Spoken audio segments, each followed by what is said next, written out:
महाभारत में दुर्योधन के पिता धृतराष्ट्र महाराज जन्म से अंधे थे। उन्हें जन्म से ही कुछ दिखाई नहीं देता था।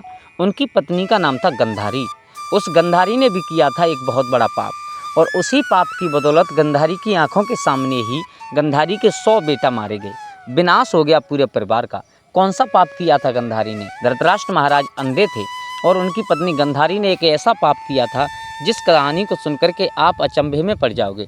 बहुत अजीब कहानी है और ये कोई मनगढ़ंत कहानी नहीं है, प्रमाणित कहानी। अगर किसी को शंका हो तो हम आपको दिखा सकते हैं, पूछ सकते हो आप कमेंट बॉक्स में कि कौन कहाँ से और कैसे ये कथा मिली। दोस्तों आ जाओ, इस कथा के बारे में हम आपको समझाते हैं। कथा प्रारंभ करने से पहले आप लोगों से एक निवेदन है, अगर आप हमारे गजब ज्ञान यूट्यूब चैनल पर नए दर्शक मेहमान बंधु बनकर के आएँ तो प्लीज़ हमारे चैनल को सब्सक्राइब करिएगा और हो सके तो अपने परिवार और दोस्तों के साथ में शेयर ज़रूर करिएगा, क्योंकि उन लोगों को भी इस वीडियो का लाभ मिले, उन लोगों को भी इस वीडियो का फ़ायदा मिले। तो दोस्तों आप लोगों का ज़्यादा समय बर्बाद ना करते हुए आओ कहानी प्रारंभ करते हैं। तो आप लोगों को एक बात बता दूं, गांधारी मैया ने जो पाप किया था उस पाप की कहानी सुनने से पहले आपको आइए थोड़ा सा पीछे बताते हैं। जब आप पीछे से सुनोगे तो आपकी पूरी बात समझ में आ जाएगी कि हस्तिनापुर के राजा हुए थे जिनका नाम था महाराज शांतनु। शांतनु महाराज का विवाह हुआ था गंगा के साथ में। तो गंगा ने अपने हाथों से और अपने ही उदर से जन्म दे करके 7 बेटाओं को मार दिया था। 7 बेटाओं को गंगा में बहा दिया था, गंगा की धार में बहा दिया था गंगा ने। 8वें बेटा को मारना चाहती थी गंगा में बहाना चाहती थी, शांतनु महाराज ने रोक दिया। उसी बेटा का नाम देवव्रत पड़ा था। शांतनु महाराज ने रोक दिया तो बेटा को तो नहीं मारा 8वें को, लेकिन शांतनु महाराज को उसी दिन से छोड़ करके चली गई थी। जब गंगा जा रही थी तो शांतनु महाराज ने कहा था गंगा मेरी कोई गलती नहीं है, और दूसरी बात तुम जा रही हो चलो चली जाओ, लेकिन ये अबोध बालक है, इस बालक को अपने साथ में ले जाओ। तो मेरे भैया उस बालक को लेकर के गंगा देवलोक में गई और उसी बेटा का नाम पड़ा था देवव्रत। 11.5 साल तक देवलोक में रहा वो बालक। उसके बाद में हस्तिनापुर में गंगा उस बेटा को वापस लौटा करके चली गई और शांतनु महाराज से कहा महाराज ये तुम्हारा बेटा है, चाहे विवाह करना, चाहे राज सिंहासन देना, चाहे राजा बनाना, कुछ भी करना, ये तुम्हारा बेटा है, तुम जानो। इतना कह करके उस देवव्रत बालक को हस्तिनापुर में छोड़ करके गंगा देवलोक के लिए चली जाती हैं। अब आओ गौर करते हैं इधर। एक दिन फिर शांतनु महाराज नदी के किनारे घूम रहे थे तो उनकी भेंट हुई है एक मल्हा की लड़की से, एक निषाद राज की लड़की से जो नाव चलाते थे। बहुत सुंदर बिटिया थी। तो महाराज को देखते ही देखते उसके सामने शादी का प्रस्ताव रख देते हैं। तो वो बिटिया कहती है महाराज आपको अगर विवाह करना है हमसे तो हमसे बात मत करिएगा, आप हमारे पिता से जा कर के बात करिएगा। उन पिता का हक है, जहाँ पर पिता अपनी बेटी की शादी कर देता है वहीं पर बेटी चली जाती है। महाराज शांतनु ने कहा बात तो सही है। तो जब महाराज शांतनु चलने के लिए तैयार हुए तो उस बिटिया ने बताया महाराज सुनिएगा, मेरा नाम है मत्स्यगंधा, मछली के उदर से मेरा जन्म हुआ है, मुझे मत्स्यगंधा कहते हैं। दूसरा नाम है योजनगंधा, क्योंकि योजनगंधा इसलिए कहते हैं कि मेरे शरीर से और दुर्गंध आती है, दुर्गंध आती थी, वो योजन के हिसाब से चलती थी, इतनी दूर तक जाती थी, लेकिन एक महात्मा ने उस गंध को ख़त्म करके सुगंध पैदा की है मेरे शरीर में। तीसरी बात, अगर मेरे पिता विवाह करने के लिए राजी हो जाएं, अगर मैं तुम्हारे साथ रानी बन करके जाऊं, लेकिन मैं एक अपने जीवन की बहुत बड़ा सत्य बता रही हूँ तुझे तुम्हें, अगर आपने जीवन में कभी हमसे कह दिया तो हम तुम्हें छोड़ करके चले आएंगे। बोले क्या? कि मेरे उदर से क्वारे पर एक पुत्र पैदा हो चुका है जिसका नाम है व्यास। महाराज कभी हस्तिनापुर में जाकर के तायना मत मार देना। महाराज शांतनु ने विचार किया कोई भी लड़की अपने जीवन का इतना बड़ा सत्य किसी के सामने नहीं रख सकती, तो उसी लड़की का नाम रख दिया सत्यवती। मेरे भैया जब सत्यवती रख दिया उस लड़की का नाम, जाकर के निषाद राज से उस मल्हा से कहा है कि हम तुम्हारी बिटिया से विवाह करना चाहते हैं। निषाद राज ने कह दिया महाराज हम अपनी बिटिया का विवाह क्यों करें, क्योंकि राजनीति का ये नियम है कि जो बड़ा बालक होता है वो राज सिंहासन का मालिक होता है। तुम्हारे घर में बड़ा बेटा मौजूद है जिसका नाम है देवव्रत, जो गंगा के उदर से पैदा हुआ है। अगर वो हस्तिनापुर का राजा बनेगा तो हमारी बिटिया के जो बच्चे हैं वो तो हस्तिनापुर के राजा नहीं बनेंगे, तो फिर हम तुम्हारे साथ विवाह क्यों करें। बोले बात सच है। लेकिन महाराज शांतनु लौट आए, लेकिन उस सत्यवती के प्यार में इतने पागल हुए कि दिन प्रतिदिन सूखते चले गए। तो उस देवव्रत बालक को मालूम पड़ा है। देवव्रत बालक ने सचिव से पूछ लिया क्यों पिता को क्या बीमारी है। सचिव ने बता दिया ये सत्यवती से विवाह करना चाहते हैं। तो मैं जल्दी में शॉर्ट में बता रहा हूँ इस कहानी को। विवाह करना चाहते हैं तो उस देवव्रत बालक ने कहा तो विवाह कर लें, क्योंकि समर्थकों का दोष गुसाई, समर्थवान राजा समर्थवान होता है, एक नहीं 4 विवाह करे उसको कोई दोष नहीं होता। शिव ने बताया बेटा अब तक तो तुम्हारे घर में तुम्हारी मौसी आ जाती, तुम्हारे पिता विवाह करके वापस ले आते, लेकिन ये हस्तिनापुर का राज सिंहासन बीच में है, बोले क्यों? बोले उस निषाद राज ने ये कहा है कि बेटा तुम बड़े हो और तुम जब हस्तिनापुर के मालिक होगे तो वो अपनी बिटिया का विवाह नहीं करना चाहता। तो देखो पिता के प्रति कितनी बड़ी प्रतिज्ञा की थी उस देवव्रत बालक ने।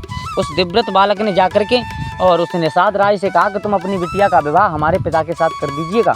उसने कहा बेटा जो तुमसे तुम्हारे पिता से बात कही थी वही हम तुमसे कह रहे हैं, हम विवाह नहीं करेंगे क्योंकि हस्तिनापुर के मालिक तुम हो। तो देखो उसी जगह पर अपने पिता के प्रति उस बालक ने इतना बड़ा प्रण किया है कि मैं जीते जी हस्तिनापुर के सिंहासन पर कदम नहीं रखूँगा और कभी भी अपना जीवन विवाह नहीं करूँगा, कभी भी स्त्री जात का भोग नहीं भोगूंगा।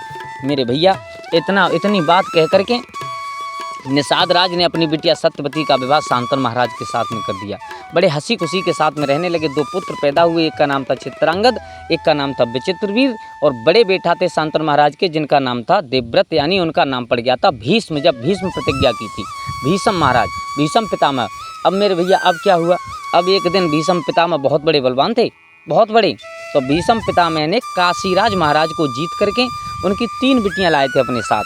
2 बिटियाओं का जिनका नाम था अम्बा, अंबिका, अम्बालिका, तीनों बिटियाओं को लाए। 2 बिटियाओं का विवाह अपने भाइयों के साथ में कर दिया। एक ने कहा देवव्रत यानी भीष्म महाराज अब मैं तुम्हारे साथ रहना चाहती हूँ। तो भीष्म ने कहा यही नहीं होगा और चाहे कुछ हो सकता है। क्या? बोले हाँ। तो बिटिया ने जाकर के अपने पिता से कह दिया। पिता ने बताया, बोले बेटा मैं तो उसे जीत नहीं सकता, लेकिन संसार में एक इंसान है जो तुम्हें और उनके साथ में रख सकता है। बोले कौन है? बोले वो हैं परशुराम जो भीष्म के गुरु हैं। मेरे भैया परशुराम आए, परशुराम ने भीष्म से कहा विवाह कर लो, लेकिन बात नहीं बनी। दोनों के बीच में घमासान युद्ध हुआ। उस जगह पर परशुराम का मान मर्दन हो गया, हाथ से फरसा छूट करके गिर गया है। उसी दिन से परशुराम ने प्रतिज्ञा की थी कि आज के बाद मैं क्षत्रिय वंश में किसी को शिक्षा नहीं सिखाऊंगा। और उस बिटिया ने श्राप लगा दिया कि भीष्म तुम मरोगे तो, लेकिन मेरे ही कारण बनोगे, महाभारत में मैं शिकंडी बन करके आऊँगी। हाँ दोस्तों ये कहानी है यहाँ तक। अब यहाँ से आगे गौर करते हैं कि जो चित्रांगद और विचित्रवीर महाराज थे, जो भीष्म के भाई, जो मौसी के लड़का, एक तो मर जाते हैं भीलों के युद्ध में और एक मर जाते हैं अपने आप, आत्महत्या कर लेते हैं। अब 2 बिटियां हैं, 2 बहुएं हैं घर में, छोटे भैया की बहुएं। दोनों बहुएं विधवा हैं और दोनों संतानहीन हैं, किसी के पास संतान नहीं है। मैया सत्यवती भी विधवा है, शांतनु महाराज भी मर गए थे। अब हस्तिनापुर का वंश डूब रहा है। तो सत्यवती मैया को चिंता हुई, उन्होंने भीष्म को बुला करके कहा बेटा भीष्म तुम्हारे छोटे भैयाओं की 2 बहुएं विधवा बैठी हैं घर में, एक काम करो तुम उनमें से एक को अपना लो, जिससे हस्तिनापुर का वंश आगे चल जाएगा। भीष्म ने साफ इनकार कर दिया, मैया पहली बात तो मैं प्रतिज्ञा ले चुका हूँ और दूसरी बात ये है कि छोटे भैया की बहुएं कन्या के समान होती हैं और मैया मैं इतना बड़ा पाप नहीं कर सकता। जब भीष्म ने साफ इनकार कर दिया तो सत्यवती के जो बड़े बेटा थे, जो विवाह से पहले जन्म ले चुके थे, जिनका नाम था व्यास, उनको बुलाया है। उन्होंने कहा मैया तुम्हारे हस्तिनापुर का वंश तो आगे चल जाएगा, अगर तुम्हारी बहुएं नगिन होकर के, वस्त्रहीन होकर के मेरी आंखों के सामने से निकल जाएं तो दृष्टि भोग से इस वंश को आगे चला दूंगा। तो मेरे भैया बड़ी बहू चली है सबसे पहले। तो महात्मा बैठे हैं आसन लगा करके, व्यास महात्मा के सामने से बड़ी बहू चली। उसने विचार किया, बोले वस्त्रहीन होकर के कैसे जाऊँ मैं महात्मा के सामने। तो उसने वस्त्र उतार करके रख दिया, आंखों से पट्टी बांध करके चली। महात्मा ने वचन दे दिया, बेटा सुन, अगर तू आंखों से पट्टी बांध करके आई है तो ये मेरा वचन है कि पुत्र तो तेरे पैदा होगा, लेकिन वो जन्म से अंधा पुत्र पैदा होगा। जो समय पूर्ण होने पर पुत्र पैदा हुआ तो उन्हीं का नाम रखा गया धृतराष्ट्र महाराज। दूसरी बहू गई थी, दूसरी बहू अपने शरीर पर एक लेप लगा करके गई थी, वस्त्र उतार करके, शर्म की वजह से। तो महात्मा ने उसे भी वचन दे दिया, बेटा जा, पुत्र तेरे भी पैदा होगा, लेकिन पांड रोग से ग्रसित पुत्र पैदा होगा, जन्म लेगा उस दिन से मरेगा, तब तक उसका रोग ठीक नहीं होगा। तो महाराज पांडु का जन्म हुआ था और एक दासी रहती थी। उस दासी को मालूम पड़ा है तो वो दासी गई है वस्त्रहीन होकर के निस्वार्थ भाव से। तो मेरे भैया उसके पुत्र पैदा हुआ, उसका नाम पड़ा था विदुर महात्मा। अब यहाँ से चलते हैं आगे। अंधे, धृतराष्ट्र महाराज जन्म से अंधे थे। अंधे होने के कारण और पांडु महाराज को हस्तिनापुर का राजा बनाया गया। पांडु महाराज का विवाह हुआ था कुंती और माद्री, 2 स्त्रियां थीं उनके साथ में। और धृतराष्ट्र महाराज का विवाह हुआ था गंधार के राजा सबल की पुत्री गंधारी के साथ। विवाह कैसे हुआ था? भीष्म पितामह जीत करके लाए थे गंधारी को, विवाह करके लाए थे धृतराष्ट्र का। अब भीष्म पितामह को कोई हराने वाला नहीं था। तो भीष्म पितामह ने जब चढ़ाई करके गंधार नरेश को हरा दिया था, उनकी बिटिया का विवाह अपने भाई, अपने बेटा, जो कुछ भी मानो, उनके साथ में करा दिया था। तो जो गंधारी का भाई था, उसने प्रतिज्ञा दी थी कि एक अंधे इंसान के साथ में मेरी बहन का विवाह करा दिया है, मैं इस हस्तिनापुर का विनाश करवा दूंगा। उसी दिन से साथ में आए थे, गंधारी के भाई थे। और गंधारी को मालूम पड़ा कि मेरे पति ने संसार में जन्म लेकर के संसार को नहीं देखा, तो आँखों पे पट्टी बांध ली थी। मेरे भैया महाराज धृतराष्ट्र के 100 पुत्र हुए, एक बिटिया थी। 100 पुत्रों में थे, सबसे बड़े बेटा का नाम था दुर्योधन। दुर्योधन, दुष्बर, कीटवान, कीटकेतु, रणभद्र, विकट, ऐसे ऐसे महान इत्यादि 100 बेटा थे। एक बिटिया थी जिसका नाम था दुशाला। उसका विवाह सिंध के राजा और जयद्रथ के साथ में हुआ था। मेरे भैया महाभारत का युद्ध हुआ था कौरव और पांडवों के बीच में, तो उसमें जब 100 बेटा मारे जाते हैं गंधारी के, तब गंधारी को और अपने पुराने पाप की याद आती है कि मैंने भी संसार में एक पाप किया था।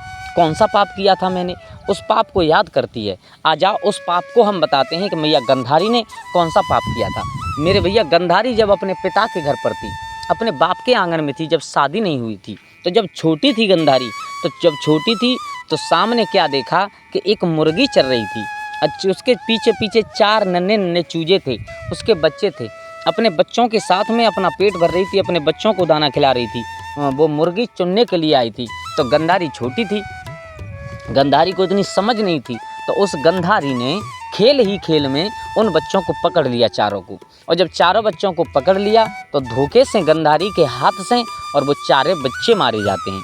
मेरे भैया जब चारों बच्चे मारे गए तो गंधारी एकदम डर के पीछे हट गई। और जब मुर्गी को मालूम पड़ा, जो उन बच्चों की माँ थी, उसने देखा, बोले इस गंधारी ने मेरे चारों बेटाओं को मार दिया, चारों बच्चों को मार दिया। तो आज वो मुर्गी बहुत रोई है, उस चारों बच्चों की लाश पर बैठ करके बहुत ज़्यादा रोई। और मेरे भैया जब इतनी रोई, एकदम क्रोध आ गया, तो उस मुर्गी ने श्राप लगा दिया था गंधारी को। कौन सा श्राप लगा दिया? आज जिस प्रकार चारों बेटाओं की लाश पर, चारों बच्चों की लाश पर मैं बैठ करके रो रही हूँ, गंधारी मेरा श्राप है तुझे कि तेरे एक नहीं, तेरे 100 बेटा होंगे और 100 बेटा तेरी ही आँखों के सामने मारे जाएंगे। जिस प्रकार आज मैं दुखी हूँ, अपने एक बच्चे को भी जिंदा नहीं देख पा रही हूँ, उसी प्रकार तू भी अपने 100 बेटाओं को अपनी आंखों के सामने मरा हुआ देखेगी, तब मेरा बदला पूरा होगा। ये श्राप दिया था मुर्गी ने गंधारी को। तो गंधारी ने भी दोस्तों एक छोटा सा पाप किया था। दोस्तों कैसी लगी आप लोगों को हमारी ये कहानी? अगर अच्छी लगी हो तो प्लीज़ हमारे चैनल को सब्सक्राइब करिएगा, और हो सके तो अपने परिवार और दोस्तों के साथ में शेयर ज़रूर करिएगा। मुर्गी के श्राप के कारण और वो मैया गंधारी के सामने, गंधारी के 100 बेटा मारे जाते हैं आँखों के सामने, कुछ नहीं कर पाती मैया गंधारी, रोने के सिवा उनके पास कुछ नहीं रहता। तो दोस्तों अगर कहानी अच्छी लगी हो तो कमेंट बॉक्स में एक बार हर हर महादेव जरूर लिखिएगा, और हो सके तो अपने परिवार और दोस्तों के साथ में शेयर करिएगा। आज के लिए बस इतना ही, कल फिर मिलते हैं किसी एक नई कहानी, एक नई चर्चा के साथ। तब तक के लिए सभी लोग आनंदित रहें, खुश रहें। जय श्री राधे, जय श्री राम।